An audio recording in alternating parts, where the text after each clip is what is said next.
So we now have Dr. Simar Rajan Singh from PGI Chandigarh.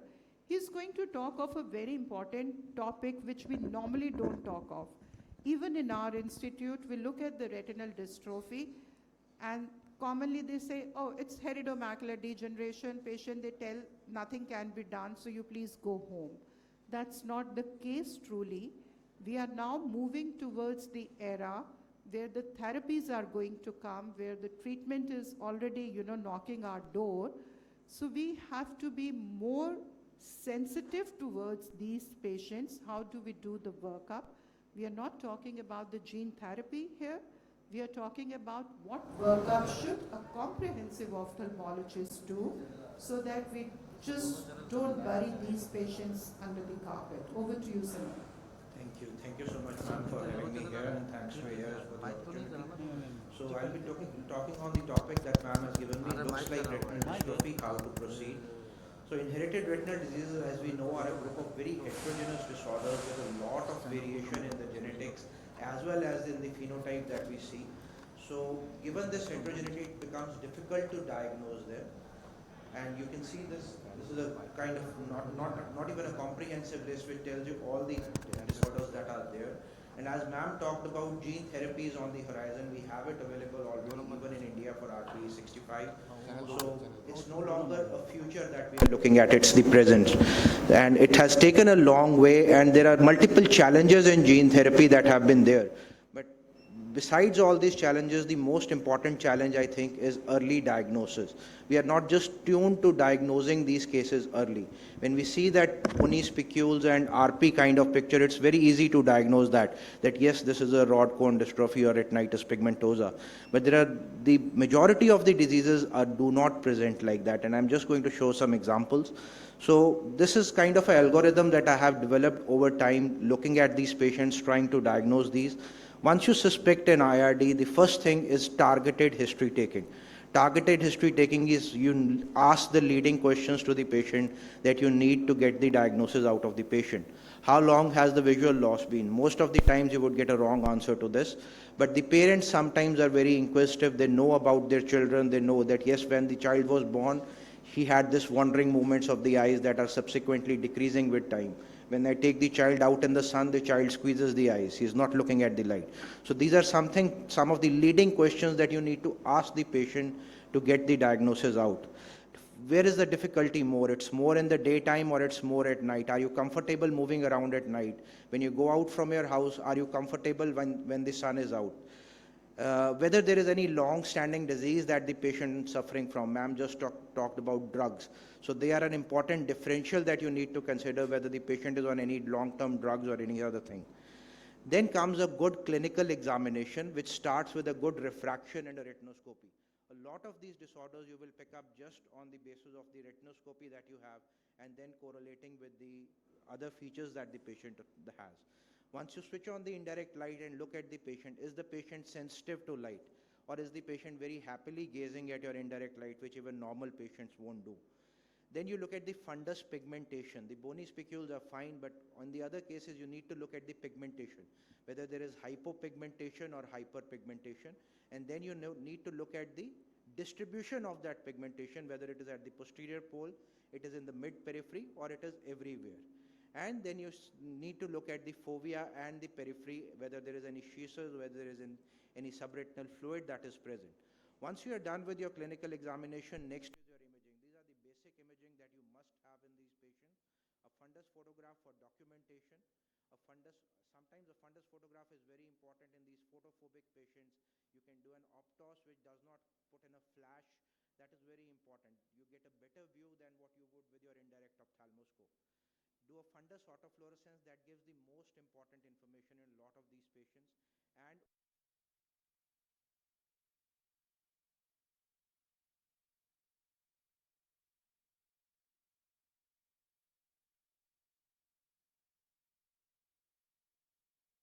it is varied by the examiner, my bias, or the patient's bias in telling you the history.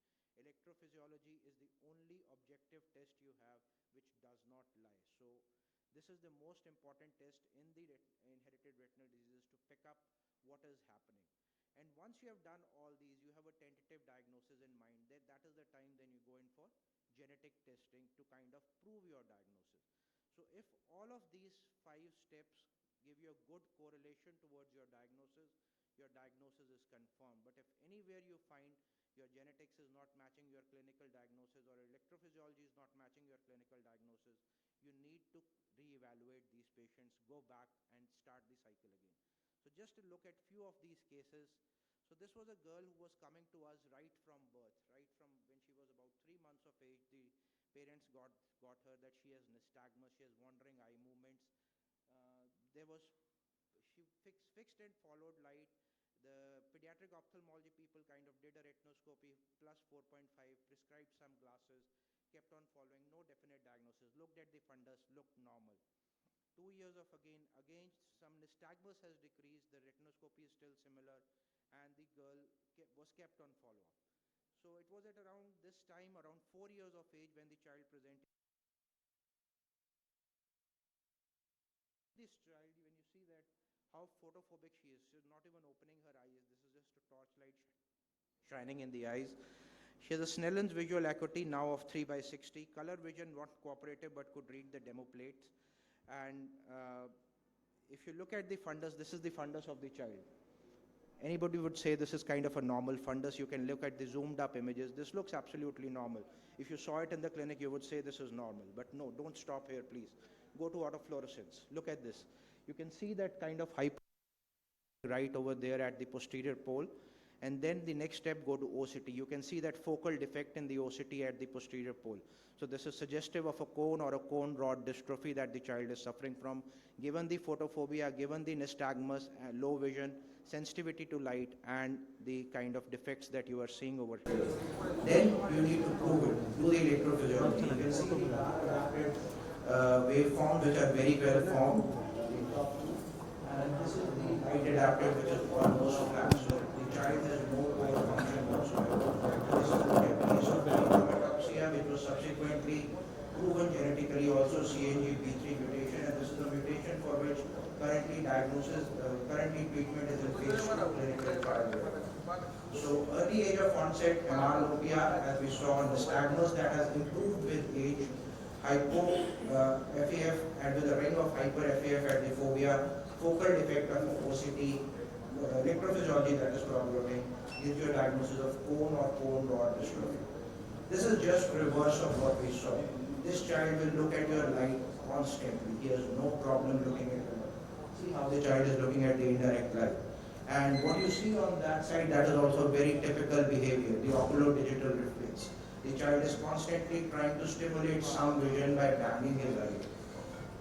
And when you look at this fundus, this is what I want to look at, the hypopigmentation that is there all around. It may not be this frank in all the cases, it may be very subtle at the start, but there will be hypopigmentation, and this is very typical of Leber's congenital amaurosis. This was a case of LCA5 mutation. The RP65 has a very similar presentation. So early age of onset, light gazing, wandering vision, oculo-digital reflex as we just saw, and a normal looking to a hypopigmented fundus. These would be signs of a Leber's congenital amaurosis, and you need to pick this up early for these children to be eligible for gene therapy. So this is a 7-year-old boy now, presented to you with complaints of poor vision at night, labeled unexplained visual loss. He is 6/6 otherwise. You can look at the fundus, everything looks normal, except for maybe I would say there is a metallic sheen in the fundus. This fundus is very hyper-reflective, that is coming to you. This is the fundus photo on a true color fundus photograph and the OCT. Absolutely normal. The patient says, I can't see in the dark. What do you do? So this is something known as the Museo Nakamura phenomenon. You can't adapt this patient for a long time. When you look at the change of the color of the fundus, it retains a normal color of the fundus. This is very typical for Obuchi's disease, and this is something that happened coincidentally. We flashed that central portion for this photograph right down here, and you can see those two portions colored separately. The central portion has gone back to the metallic sheen because of the flash that you put on that. And the peripheral portion is still dark from the dark adaptation. So this is very typical of Museo Nakamura phenomena. You can see the dark adapted areas which are completely flat over here. You saw the reverse in the first case. And after extended dark adaptation, you can see some attainment of waveform. that is starting to come back after. Normally you would want to dark adapt them for longer, maybe 24 hours, and then do this. So this was positive for the SAG mutation typical for Obuchi's disease. So next case, again a 9-year-old female, low vision in the dark. Again you can see a myopic fundus. Minded myopes can also have night vision problems, normally also, but this is not that case. So this is a high myope. You can see the patient says she can't see in the dark. And these children are very particular. When the parents get them, that they don't go out in the dark to play. You can see the autofluorescence, absolutely normal, no problems here. But when you do the ERG, electrophysiology, that is the only truth. You see that the child is not lying to you. There is no waveform on dark adapted 0.01 ERG. There is very small A wave coming on that, and there is no B wave that is coming. So this is typical of a electronegative ERG. You don't get any positive deflection. So this is, and you can see the same being amplified in the dark adapted 10.0. So this tells you there is a conduction defect between the photoreceptors, the outer retina and the inner retina, photoreceptors and the bipolar cells. And this is kind of typical for congenital stationary night blindness. So ERG only here can give you the diagnosis, nothing else. The light adapted waveforms are relatively normal, and when you do the genetic testing, it proves your TRPM1 mutation suggestive of complete congenital stationary night blindness. So night blindness as the only complaint, good visual acuity. Most of these patients would have good visual acuity, anatomically normal fundus. So these are typical of CSNP, and it's important to diagnose this because you can tell the patient that this is non-progressive, it won't progress, they can be comfortable, they just need to switch on a few more lights and they'll be good for life. Case 5, again presents with night blindness problem. Again, looking at this patient had been labeled RP for a very long time. Almost 10 years, 4 years she has been seen and diagnosed as RP. So when you look at this pigmentation, the location is important, the mid-peripheral distribution over here. So this, you can see it more clearly on the autofluorescence, along with when you see the schieces on the OCT. This is very typical of enhanced S-cone syndrome, because the S-cones are the ones which are present in the mid-periphery, L and M cones are present at the posterior pole. And enhanced S-cones, the S-cones are proliferating more and taking over the rods as well as the cones. So that is why they have this kind of distribution in the mid-periphery and night vision problems. And again, genetics proves your final diagnosis once you have done everything else. Again, this patient, you look at it and think, okay, I have a pediatric case of retinal detachment, I may do a scleral buckle, I will be good. But no, please look carefully. Look at the posterior pole. You can see this kind of cartwheel pattern at the posterior pole. Again, we saw one schisis earlier, this is another schisis. But this is juvenile X-linked retinoschisis, and the detachment that we thought is not detachment, but actually it's just a retinoschisis over there. So again, these cases will present to you with low vision. You need to look carefully. Just looking at the fundus photo, you might say there is a detachment, but look carefully, do more imaging. Again, this is another case which has an electronegative ERG. You have the A wave going down, but no positive deflection because there is a split in the retinal layer. The outer retina and the inner retina are disconnected. So you get the A wave from the photoreceptors, but no B wave from the bipolar cells. So again, this was genetically proven RS1 gene mutation. This is something we see very commonly in our clinics, but we diagnose relatively late. We look for the typical bronze lesion appearance to diagnose Stargardt's disease. But they can present subtly at a very early age, and you need to diagnose this. You see these flecks which are present all around, and what is very typical is the pericapillary sparing in this case, where the flecks are not present. And in the initial phases, you may not get that typical bronze lesion appearance, but just this darkly hyperpigmented appearance. And you get atrophy on the fovea. So this is typical for ABCA4. These patients will normally come to you complaining of near vision loss. They will have equal vision in day as well as night, but near vision loss will be more. This is another case which something I feel is very underdiagnosed. 12-year-old girl complains of exotropia, low vision in the left eye. She has no complaints on the right eye. You do just a 90-day examination, you diagnose there is probably a retinal detachment in this eye, some subretinal bands, chronic retinal detachment. You would want to treat that eye, but please look carefully, look more further. Look at the periphery. This has some component of exudation even in this eye, and what you see in this eye is a fibrovascular proliferation that is present in the mid-periphery. So when you have these things together, ask for history of prematurity. If not prematurity, this is FEVR. Have a look at the family members. This is autosomal dominant disorders.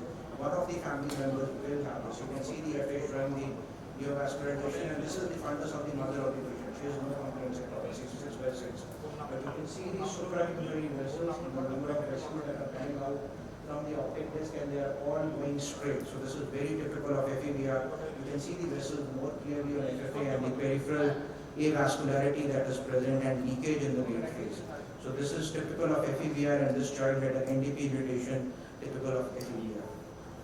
So the last case, I would just probably conclude with this, and this I would like all of you to answer if you have heard all the cases till now. So this is a 49-year-old male, again complaints of night vision problem he had. He had 6/6 vision, and I'll show you the fundus photograph. This is the right eye. He had some pigmentary changes around the fovea which could be age-related, but relatively nothing else to say about the fundus. This is the left eye, and again this was absolutely normal. This is the autofluorescence. I was able to look for it. Autofluorescence again shows some pigmentary changes at the posterior pole, but nothing else, and this is the left eye. Anybody wants to venture a guess as to what this could be? Is it a dystrophy or not?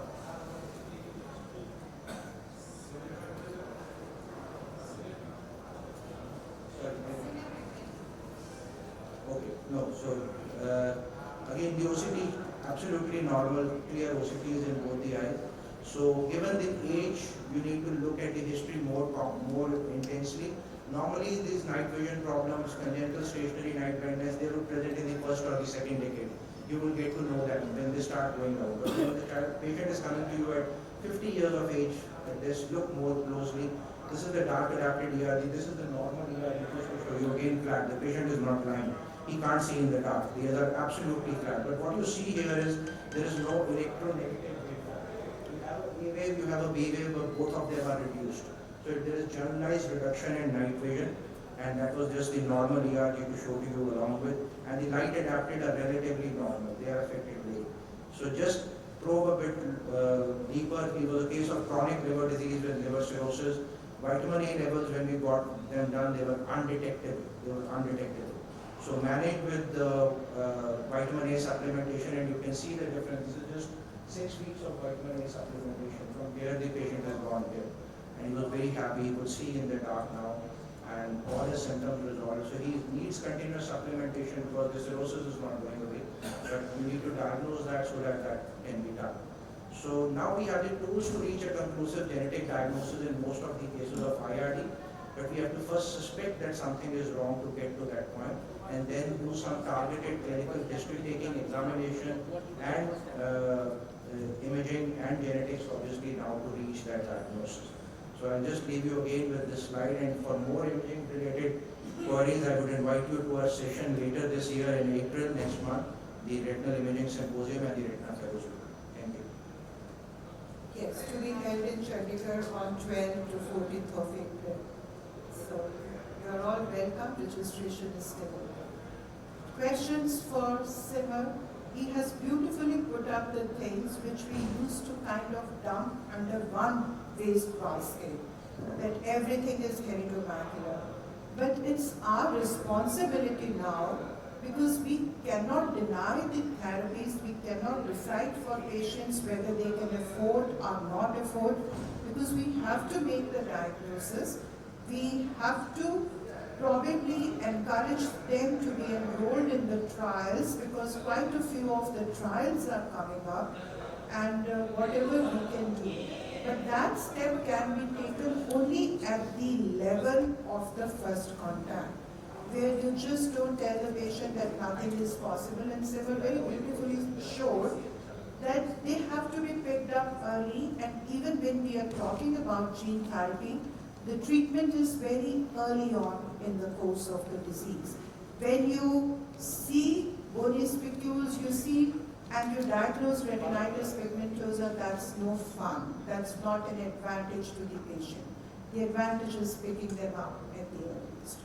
So any questions related to this, IC will be happy, because I think the next team is, yes? Madam, in cases of retinitis pigmentosa, they say that 10,000 to 15,000 units of international units of vitamin A helps in prolonging the disease process, what do you think should be used? I don't do dystrophy. Simar is our dystrophy expert. I will give I'm you. sorry, sir. Role of what? Vitamin A. Vitamin A. RB. Currently, there is no proven role, sir. 10,000 to 15,000 international units. It's not. There is no proven role in literature, sir. It's all as a placebo A right few now. studies have shown that if you give them, then the You know, I have a There is no feeling definite role, sir. these studies kind of clump together congenital blindness, vitamin A deficiency, and RB. So if you take the entire cohort, some of the people with vitamin A deficiency will definitely improve. Like Simar showed a patient where there was improvement in electrophysiology when you give. But if you are talking about RP65, that doesn't have a role. I would just like to caution here that Stargardt's disease, which I showed, that is one disease where vitamin A supplementation is actually going to accelerate the process of the disease, because that is dependent on the byproducts of the visual cycle. The more vitamin A you give, the faster the cycle runs, the more byproducts accumulate, the more atrophy develops. So others it may have a role or not, but in those it will definitely decrease faster your progression of the disease. in India you don't get you get 50,000 international units of vitamin A normally.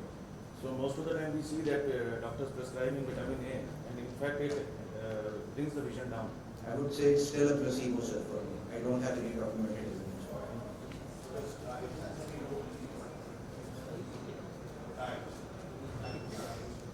Right. There is a lot of discussion on epigenetics these days, the lifestyle modification, the environment, and your genetics and how they play a role. And there is a whole science called salutogenesis, which is playing microbiome, what you eat.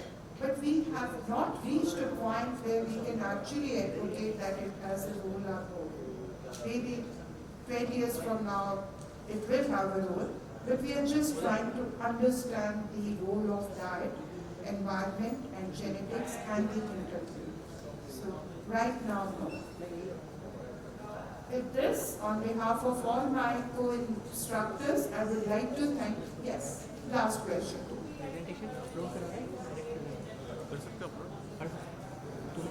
Refer the patient for? Can you give it? Good morning, ma'am. Suppose we have any patient in our clinic, do we have some center where we can refer the patient for ongoing trials? You can refer it to him. I am from Then here, we surely offer it to the patient. Yeah. You just meet him outside because the others are staring at us, the next team. So just contact him and he will give you. And thank you everyone for coming early morning. Thank you. You're going to have to sit in my IC. बराबर लगेगा ना